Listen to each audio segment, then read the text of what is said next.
مقدس کلام میں بڑے ہی فصیح و بلیغ انداز میں ارشاد فرماتا ہے وَلَا تَحْسَبَنَّ الَّذِينَ قُتِلُوا فِي سَبِيلِ اللَّهِ أَمْوَاتًا، وہ لوگ جو اللہ کی راہ میں قتل کیے جائیں انہیں مردہ گمان بھی مت کرو، بل احیاء عند ربهم يرزقون، بلکہ وہ زندہ ہیں اور انہیں ان کے رب کی طرف سے رزق بھی عنایت کیا جاتا ہے۔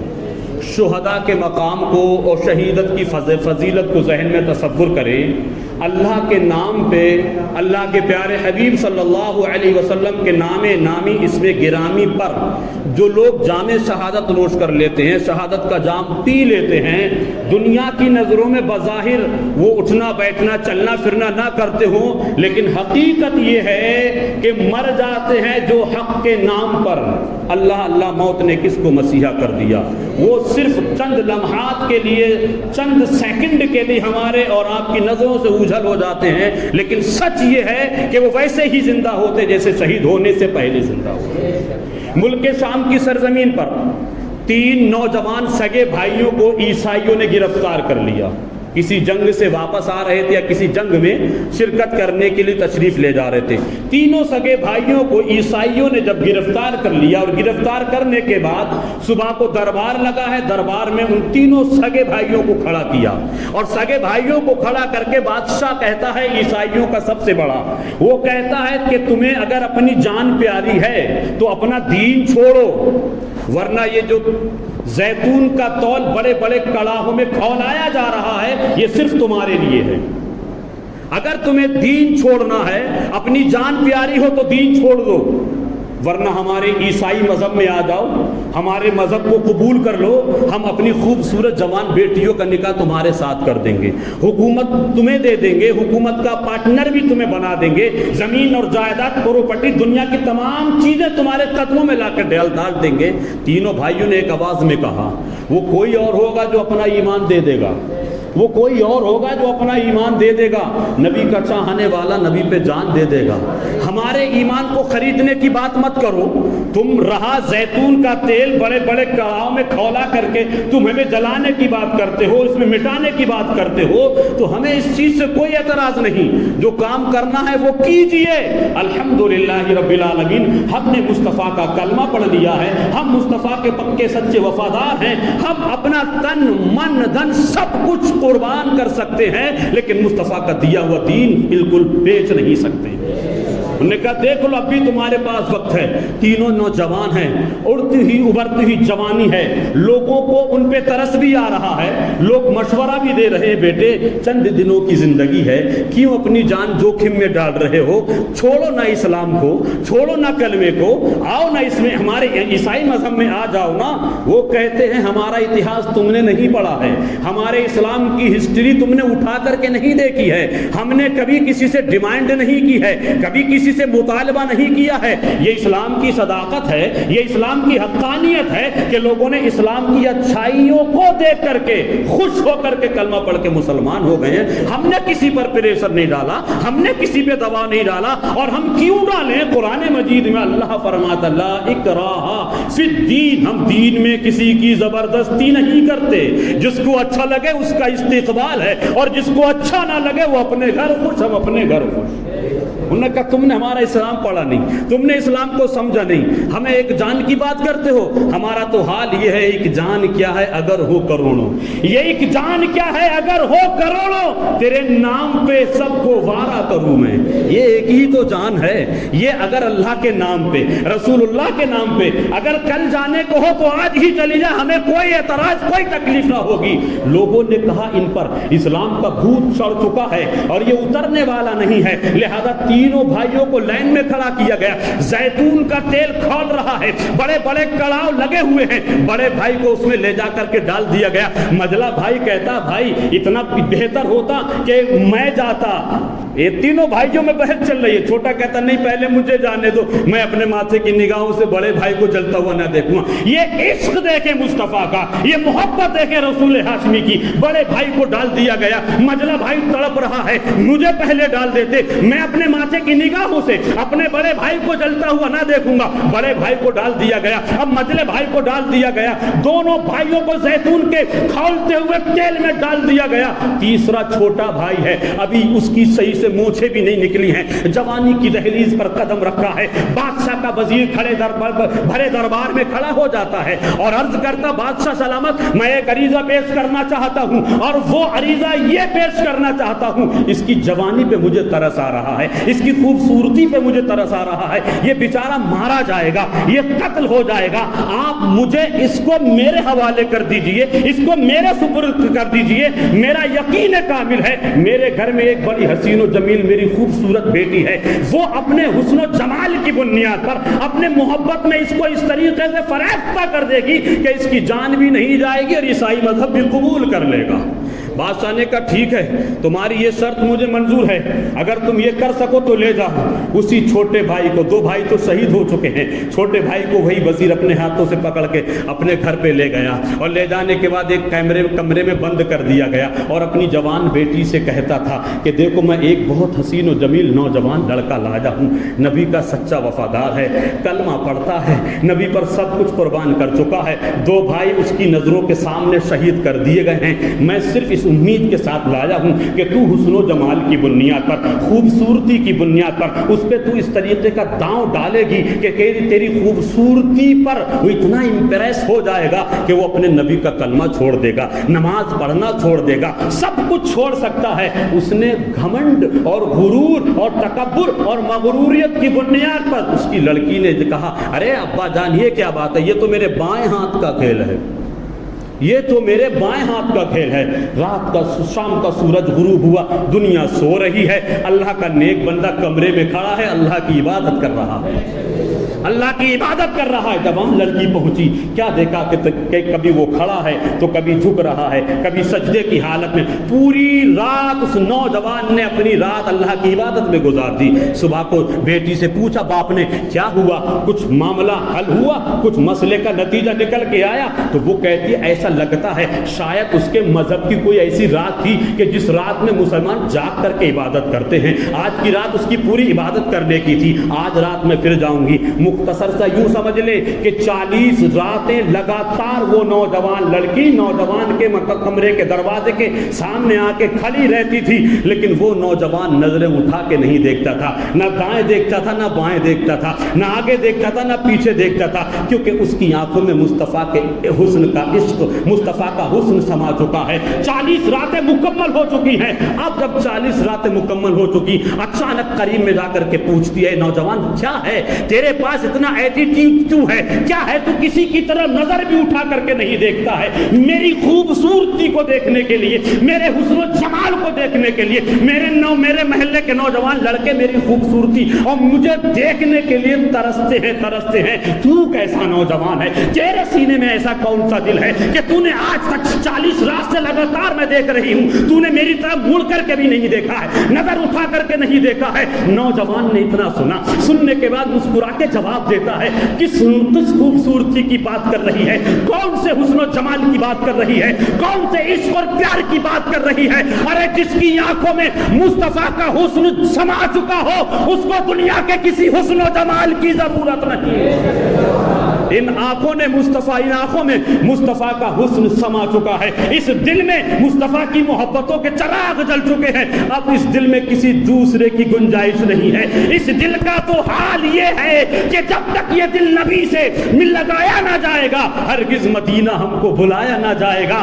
حضرت بلال حبشی کی زبان میں گویا کہ اس نوجوان نے یہ کہا تھا کہ سہ کر ستم یہودی سے کہتے تھے, یہ بلال دل سے نبی کا نام مٹایا نہ جائے گا. تم کو جو کرنا ہے وہ کیجئے, حسن و جمال کا لالچ ان کو دیجئے جو حسن و جمال کی پوجا کرتے ہو, خوبصورتی کے خواب ان کو دکھائیے جو خوبصورتی کو ترستے ہو. میرا ایمان یہ ہے کہ پوری دنیا کو جو حسن و جمال ملا ہے, پوری دنیا کو جو خوبصورتی ملی ہے, مصطفیٰ کے حسن و جمال کے صدقے میں ملی ہے. تیری خوبصورتی کی کیا اوقات ہے، تیرے حسن و جمال کی میری نظروں میں اہمیت ہی کیا ہے۔ جب یہ الفاظ سنے نوجوان کی کلائی پکڑ لیتی ہے اور پکڑنے کے بعد کہتی ہے تیری آنکھوں میں مدینے کے تاجدار کا حسن و جمال اتنا پیوست ہو چکا ہے کہ تو میری طرف نظر اٹھا کر کے بھی نہیں دیکھتا ہے۔ تو سن، میں اس نتیجے پر پہنچی ہوں، میرا فیصلہ یہ ہے کہ جس کا حسن و جمال تیری آنکھوں میں ہے اسی مصطفیٰ کا حسن میری آنکھوں میں بھی ڈال دے۔ جس نبی کا تو کلمہ پڑھتا ہے اس نبی کا کلمہ مجھے بھی پڑھا دے۔ میں دنیا کے جھمیلے میں پڑھنا نہیں چاہتی ہوں۔ نوجوان نے کہا پڑھو اشہد ان لا الہ الا اللہ و اشہد ان سیدنا محمد عبدہ و رسولہ۔ دونوں نے رات ہی رات میں، نوجوان لڑکی نے کہا استقبل میں گھوڑے بندھے ہوئے ہیں، 2 گھوڑوں کا انتظام کیا گیا، ایک پہ وہ لڑکی سوار ہوئی، دوسری پہ نوجوان سوار ہوا، اور دونوں رات ہی رات میں وہاں سے نکل جاتے ہیں۔ جب پوری آبادی اور بستی سے نکل جاتے ہیں تو راستے میں کیا دیکھا؟ وہ جو اس کے 2 جوان بھائی اس کی نظروں کے سامنے زیتون کے کھولتے ہوئے تیل میں کڑھا میں ڈال کر کے شہید کر دیا گیا تھا، وہ 2 نوجوان شہید فرشتوں کی جماعت کے ساتھ میں اپنے چھوٹے بھائی کے آنے کا انتظار کر رہے ہیں۔ یہاں سے یہ پتہ چلا، امام جلال الدین سیوطی رحمۃ اللہ تعالی اپنی کتاب شرح صدور میں نقل فرماتے ہیں، وہ فرماتے یہاں سے یہ پتہ چلا کہ جو اللہ کے نام پہ قتل ہو جاتے ہیں وہ زندہ ہوتے ہیں، مرتے نہیں ہیں۔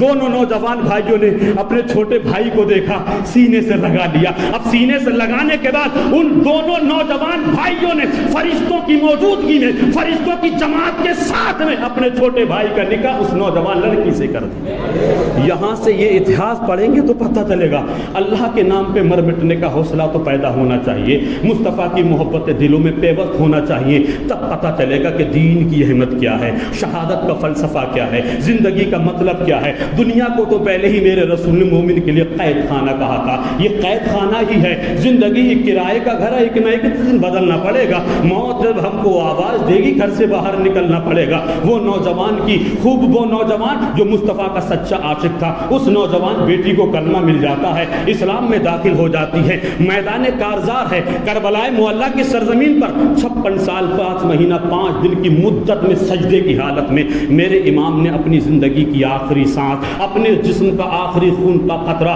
اسلام کے تحفظ کے لیے، اسلام کی بقا کے لیے، نانا کی شریعت کے لیے اپنا سب کچھ قربان کر دیا۔ لیکن ایک نقطے کی بات بتاتا ہوا چلوں، حالانکہ اس سے پہلے بھی جنگیں ہوئی ہیں، اس سے پہلے بھی شہید ہوئے ہیں، اور اس سے پہلے بھی پانی پر پرتیبند اور پابندیاں لگی ہیں، لیکن تاریخ میں صرف 2 جگہ پر پانی بند ہوا ہے۔ ایک اجمیر معلیٰ میں پرتھوی راج چوہان نے غریب نواز پر پانی بند کر دیا تھا، اور دوسرا کربلا میں امام حسین پر اور امام حسین کے رفقا پر نہر فرات کا پانی بند کر دیا گیا تھا۔ لیکن آؤ تاریخ کو تھوڑا سا قریب میں لاؤ اور سمجھنے کی کوشش کرو، یہاں بھی پانی بند ہے، وہاں بھی پانی بند ہے، لیکن ان دونوں کا بیک گراؤنڈ دیکھو گے تو رزلٹ الگ الگ طریقے کا نکلے گا، کیونکہ ہندوستان کی سرزمین پر جن لوگوں نے پانی بند کیا تھا ان کا اسلام سے کوئی تعلق نہیں، ان کا دین سے کوئی تعلق نہیں، ان کا حدیث سے کوئی تعلق نہیں، ان کا کلمے سے کوئی تعلق نہیں، ان کا اللہ سے کوئی تعلق نہیں، ان کا رسول اللہ سے کوئی تعلق نہیں، وہ کفار و مشرکین کی جماعت تھی۔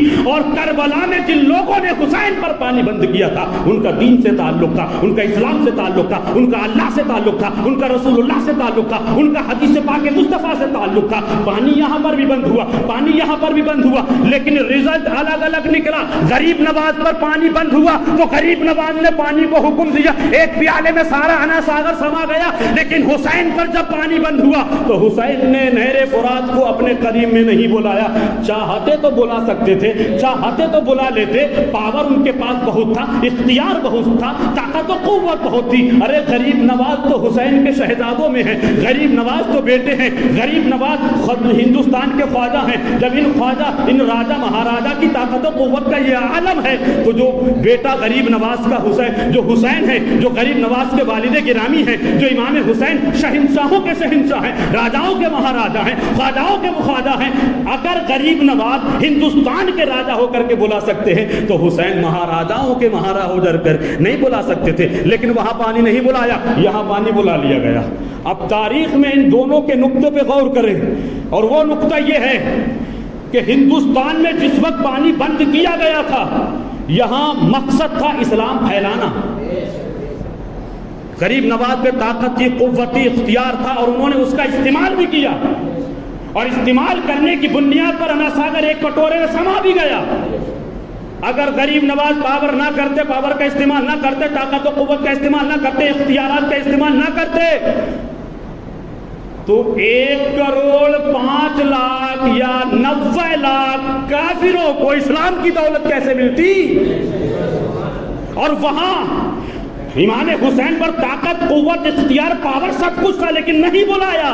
کیونکہ وہاں کیوں بلاتے؟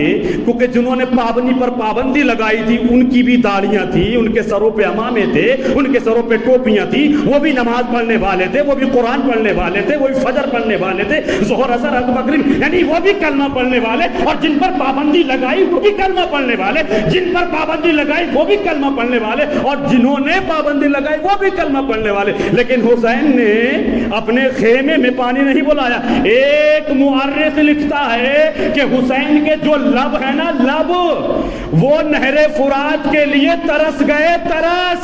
ایک سنی عالم جواب دیتا ہے لب حسین نہر فرات کے لیے نہیں ترسا، بلکہ نہر فرات کی آج بھی موجیں صبح صادق کے وقت میں اپنے سر کو پٹک پٹک کے دعائیں کرتی ہیں کہ کاش ہم لب حسین پہ لگ جاتے. تو جیسے اسماعیل کی ایڑیوں پر پانی لگنے کی بنیاد پر اس کو عزت و احترام کی بنیاد پر دیکھا جاتا ہے، آج اگر ہم لب حسین پر لگ جاتے تو جو مقام آب زمزم کا ہے وہی مقام کہیں نہ کہیں نہر فرات کا بھی ہو. حسین نے پاور نہ دکھایا، طاقت کا استعمال نہ کیا، اختیار کا استعمال نہ کیا. اس لیے یہاں غریب نواز کو اسلام پھیلانا تھا. اسلام کو جب پھیلانا ہوتا ہے تب طاقت کا استعمال ہوتا ہے، تب قوت کا استعمال ہوتا ہے، تب اختیار کا استعمال ہوتا ہے، تب پاور کا استعمال ہوتا ہے. اور کربلا میں اسلام پھیلانا مقصد نہیں تھا، اسلام کو بچانا مقصد تھا. اسلام کو بچانا اور ہے، اسلام کو پھیلانا اور ہے. پھیلانے کے لیے طاقت و قوت کا استعمال ہوتا ہے، پھیلانے کے لیے اختیار و پاور کا استعمال ہوتا ہے. بچانے کے لیے طاقت و قوت کا استعمال نہیں کیا جاتا ہے، بلکہ دامن صبر کو مضبوطی کے ساتھ ہاتھ میں پکڑ کے رہا جاتا ہے. تو حسین نے جو کیا وہ بھی بہتر، غریب نواز نے جو کیا وہ بھی بہتر. لیکن ایک قریب سے دیکھ لو، امام حسین ہیں، میدان کارزا ہے، بے شمار یزیدیوں نے چاروں طرف سے گھیر لیا ہے. امام حسین کی تلوار چل رہی ہے. میسرہ میں جا رہے ہیں تو میسرہ پلٹ کے رکھ دیا ہے. قلب میں جا رہے ہیں تو قلب کو پلٹ کے رکھ دیا ہے. میمنہ میں جا رہے ہیں، میمنہ کو پلٹ کے رکھ دیا ہے. یعنی مغرب شمال، مغرب اور مشرق، چہارہ جانب آپ کی تلوار چل رہی ہے. ذوالفقار حیدری لہرا رہی ہے. یزیدیوں کا صفایا ہو رہا ہے، یزیدیوں کی تباہی اور بربادی ان کا مقدر بن چکا ہے. لیکن یہ چلتے چلتے تلوار نہیں رک رہی ہے. لیکن اسی چلتی ہوئی تلوار کو ایک ایسی آواز آپ کے کان میں پہنچتی ہے کہ چلتی ہوئی تلوار کو روکنا پڑتا ہے. اور وہ آواز کون سی تھی؟ اذان کی آواز. اللہ اکبر کی صدائیں جب حسین کے کانوں سے ٹکرائیں، آپ نے تلوار کو روک دیا. جبکہ جس آواز کو سن کے حسین نے اپنی تلوار کو روک دیا، وہ تلوار جو حضرت علی اصغر کے شہادت کے تصور سے نہ رک سکی، وہ تلوار جو علی اکبر کی لاش پر دوڑاتے ہوئے گھوڑے کے تصورات سے نہ رک سکی، وہ تلوار جو قاسم کے لٹے ہوئے شباب پہ گھوڑے دوڑ رہے ہیں، قاسم کی جوانی لٹ رہی ہے، عباس علم بردار کے بازو کٹ رہے ہیں، علی اصغر کا حلق چیر دیا گیا ہے، علی اکبر کی لاش تڑپ رہی ہے، اور محمد خان کو خون میں غلطان ہے، حضرت سکینہ کے ہونٹ خشک ہو چکے ہیں، لیکن تلوار رکنے کا نام نہیں لے رہی ہے. لیکن تلوار کیوں رکی، کہاں رکی، کب رکی؟ جب نماز کا وقت ہو گیا. حسین نے آخری وقت میں تلوار روک کے اپنے عمل سے یہ بتا دیا، نبی کے امتیوں، نبی کا کلمہ پڑھنے والوں، میرے پیارے آقا صلی اللہ علیہ وسلم کے پیارے دیوانوں، دنیا کا کوئی کام کاج ہو، تجارت ہو، دکان ہو، مکان ہو، کوئی بھی معاملات ہو، جب اذان کی آواز آئے تو کام روک دو. اذان کی آواز آئے تو کام روک کے اذان کو سنو، اور اذان کو سننے کے بعد نماز کی تیاری کرو. حسین کے اس آخری عمل سے تو ہمیں کچھ سبق حاصل کرنا چاہیے. حسین کے آخری اس عمل سے ہمیں اور آپ کے اندر ایک حسینیت مزاج پیدا ہونا چاہیے. امام حسین تو ایسے وقت میں تلوار روک رہے جہاں ایک پلک جھپکنے سے پہلے موت اور زندگی کا فیصلہ ہو جاتا ہے. اور ہمارے حالات دیکھ لو, کان سے نوجوان ایئر فون نہیں نکال رہا ہے, آنکھوں کے سامنے پھٹی پھٹی آنکھوں سے موبائل کی اسکرین دور نہیں کر سکتا ہے, باتوں کا سلسلہ جاری ہے, گفت و شنید کا سلسلہ جاری ہے, اذان کی کوئی پرواہ نہیں, نماز کا کوئی احترام نہیں. اللہ کے پیارے رسول صلی اللہ علیہ وسلم ارشاد فرماتے ہیں سب کو یہ بتا دو کہ اذان کے وقت میں جو لوگ اپنا کام نہیں روکتے ہیں, اپنا کام کاج کرتے رہتے ہیں, گفتگو کرتے رہتے, حضور فرماتے امید ہے کہ ان کا خاتمہ ایمان پر نہیں ہوگا. اللہ تعالیٰ کی مقدس بارگاہ میں دعا ہے کہ اللہ ہمیں اور آپ کو, تمام عالم اسلام کے خوش عقیدہ مسلمانوں کو اذان کا احترام, نمازوں کا احترام, نمازوں کو ان کے مقررہ وقتوں پر ادا کرنے کی ہمت اور توفیق نصیب فرمائے. کربلا کے تمام شہیدوں کے صدقے میں پروردگار عالم ہم تمام عالم اسلام کے مسلمانوں کو اسلام کے رولز کو فالو کرنے کی, اسلام کے اصول و قواعد پر اپنی زندگی گزارنے کی ہمت اور توفیق نصیب فرمائے. پروردگار عالم میرے بولنے میں کوئی چھوٹی بڑی غلطی ہو گئی ہو مولا, اس کو اپنے خاص فضل و کرم سے معاف فرما کر اپنی بارگاہ میں قبولیت کے منصب پر فائز فرمائے. صدق و دل سے کلمہ طیبہ پڑھ لے, اشہد ان لا الہ الا اللہ و اشہد ان سیدنا محمد عبدہ و رسولہ.